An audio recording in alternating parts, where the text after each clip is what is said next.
Hi guys, welcome to our channel. आज मैं एक फाइनेंशियल बुक की समरी लाई हूँ आपके लिए, जिसका नाम है the science of getting rich. इसे लिखा है वॉलेस डी बॉटल्स ने। ये किताब 1910 में पब्लिश की गई। आज हम बात करने वाले हैं कि पैसे कमाने के लिए हमारा माइंडसेट कैसा होना चाहिए, विजुअलाइजेशन और विल पावर आखिर कैसे अर्निंग को अफेक्ट करती है, रिच बनने की राह में कौन कौन सी सबसे बड़ी रुकावटें हैं। तो चलिए वीडियो को स्टार्ट करते हैं। सबसे पहले तो अपने दिमाग में से ये बात निकाल कर फेंक दीजिए कि रिच बनने में कोई भी बुराई है। हर इंसान को रिच बनने का पूरा अधिकार है। इससे कोई फर्क नहीं पड़ता कि आपका जन्म कहाँ हुआ है, आपके आसपास का माहौल कैसा है, आप किसके बच्चे हैं। फर्क पड़ता है तो सिर्फ दो चीजों से, आपके सोचने का तरीका कैसा है, आपकी काम करने का तरीका कैसा है। जैसे मैथ्स के प्रॉब्लम बनाने के फॉर्मूलाज होते हैं, वैसे ही पैसे कमाने के भी कुछ फॉर्मूलाज हैं।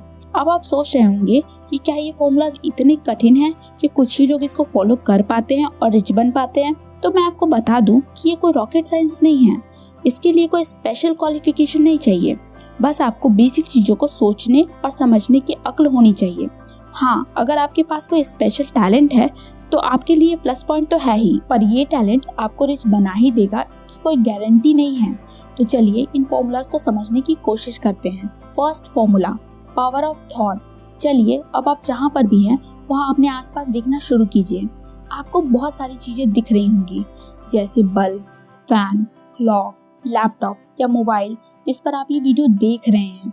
आप ये तो मानते हैं ना कि जिन लोगों ने इस सब चीजों को इन्वेंट किया है उन्होंने कभी न कभी इस चीज के बारे में सोचा होगा, एक मेंटल इमेज तैयार की होगी, तभी ये आज हकीकत बनकर हमारे सामने मौजूद है। बिल्कुल इसी तरह आज आपको भी रिच बनने के बारे में सोचना है, तभी आप कल अपने इस थॉट को रियलिटी में बदल पाओगे।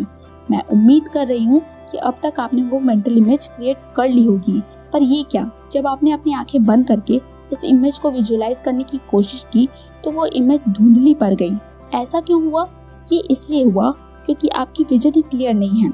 इसकी दो वजह हो सकती हैं। First, self doubt. अगर आप अमीर बनना चाहते हैं तो आपको गरीबी के बारे में नहीं सोचना है, क्योंकि ये आप पे सेल्फ डाउट क्रिएट कर देगी। आप जिस चीज को ज्यादा टाइम तक सोचते रहते हो उस चीज को अट्रैक्ट करते हो अपनी ओर, according to law of attraction. इसलिए सोचना ही है तो अमीर बनने के बारे में सोचो। और दूसरी वजह है नॉट हैविंग परफेक्ट सिग्निफिकेंट गोल। इसका मतलब है कि आपको अपने सबकॉन्शियस माइंड तक ये सिग्नल देना है कि जब आप अमीर बनोगे तो एग्जैक्टली आपके पास क्या क्या होना चाहिए, कितने पैसे होने चाहिए, कौन सी कार होनी चाहिए, बंगला होना चाहिए, आपको क्या काम करके अमीर बनना है, नौकरी करनी है, बिजनेस करना है। जितना कम कंफ्यूजन होगा आपके लाइफ में उतना ही ज्यादा आपका गोल दिखेगा आपको। Second formula, be grateful. क्या आप सुप्रीम पावर में बिलीव करते हैं? यूनिवर्स से कुछ मांगो और पूरा फेथ रखो कि वो चीज तुम्हें मिल ही जाएगी। फाइनली वो चीज तुम्हें मिल भी गई, पर अब आगे क्या? कुछ नहीं, अब हमें कोई मतलब नहीं यूनिवर्स से। ये गलत तरीका है।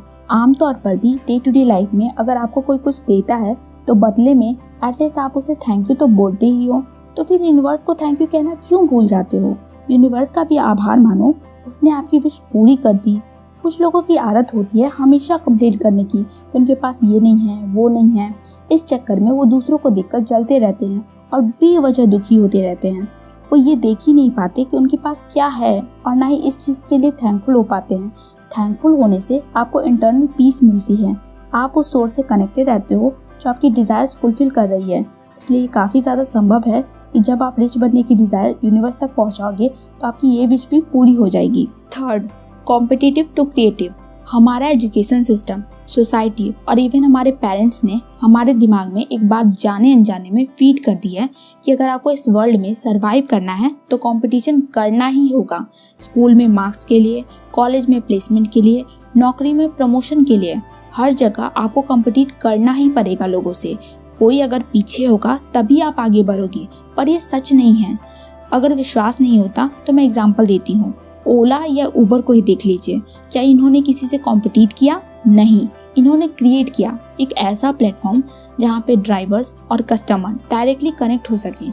अगर इन्होंने भी कंपटीशन के बारे में सोचा होता और एक नई ट्रैवलिंग एजेंसी या कार एजेंसी खोल दी होती जैसा कि उस टाइम का ट्रेंड था, पर नहीं, इन्होंने समझा कि समय से व्हीकल नहीं मिलता तो कस्टमर को कितनी प्रॉब्लम हो सकती है और ओला और उबर जैसे प्लेटफॉर्म को क्रिएट कर दिया। अब भी विश्वास नहीं होता तो मैं एक और एग्जाम्पल देती हूँ।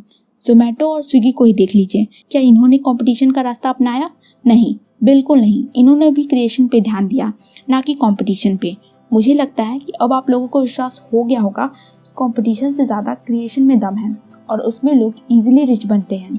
किसी को नीचे गिराने की जरूरत नहीं है, आप बिना किसी को नीचे गिराए भी खुद को ऊपर उठा सकते हैं। Fourth formula, opportunities. नेचर में कुछ भी स्कार्स नहीं है, अपॉर्चुनिटीज भी नहीं। सबके लिए सब कुछ अबंडेंस मात्रा में मौजूद है। हमें भले लगे कि हमें मौका ही नहीं मिला, वरना हम भी किसी से कम थोड़े हैं, पर सच तो ये है कि हमें भी मौका मिला था पर हमने उसे देखा ही नहीं। तो फिर उस अपॉर्चुनिटी का फायदा उठाना तो दूर की बात रही।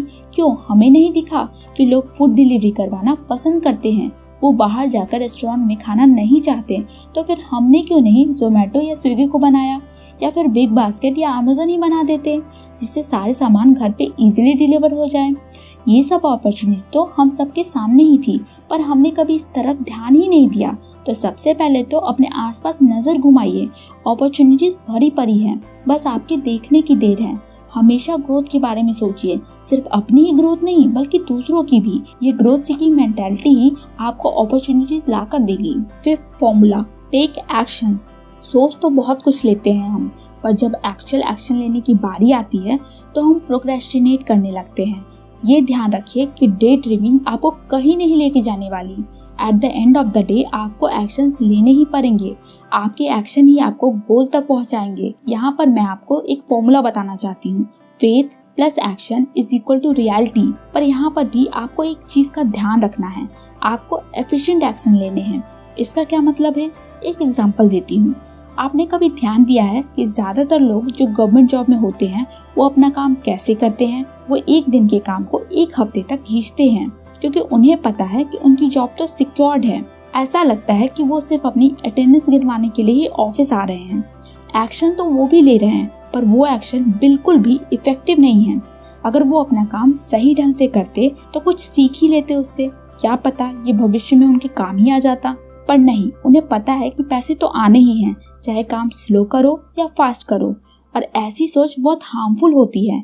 इसकी वजह से आप पंक्चुअलिटी, रिस्पॉन्सिबिलिटी, इन सब की इम्पोर्टेंस को कभी समझ ही नहीं पाओगे।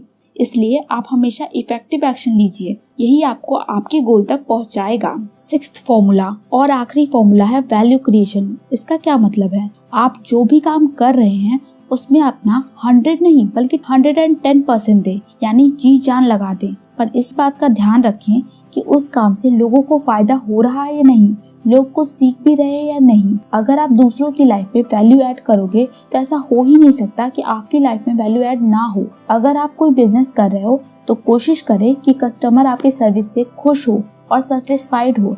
यही होता है वैल्यू ऐड करना। जितना आप उसे वैल्यू दोगे उतना ही आपको रिटर्न में फायदा होगा। जैसे अमेज़न करता है, वो अपने कस्टमर को सबसे ऊपर रखता है, कस्टमर को किंग मानता है, जितना हो सके उन्हें खुश करता है, कोशिश करता है कि किसी तरह की समस्या ना हो उन्हें। अब आप लोगों को क्लियर हो गया होगा कि अमेज़न के फाउंडर जेफ बेजोस इतने रिच क्यों हैं। That's only because of value creation. मेरे हिसाब से आपको ये बुक जरूर पढ़नी चाहिए, क्योंकि इसमें बहुत सारी काम की बातें दी हुई हैं। अगर आप ये किताब को खरीदना चाहते हैं तो मैंने लिंक डिस्क्रिप्शन में दे दिया है, आप वहाँ से जाके इस किताब को खरीद सकते हैं। उम्मीद है आपको ये बुक समरी पसंद आई होगी। आप अपने विचार हमें कमेंट सेक्शन में जरूर बताएं। आपको कौन सा पार्ट सबसे अच्छा लगा। वीडियो को लाइक कर दें ताकि मेरा मोटिवेशन बना रहे और मैं इसी तरह की वीडियोस आपके लिए लाती रहूं। सब्सक्राइब करके बेल आइकन दबाना बिल्कुल ना भूलें। Thank you guys.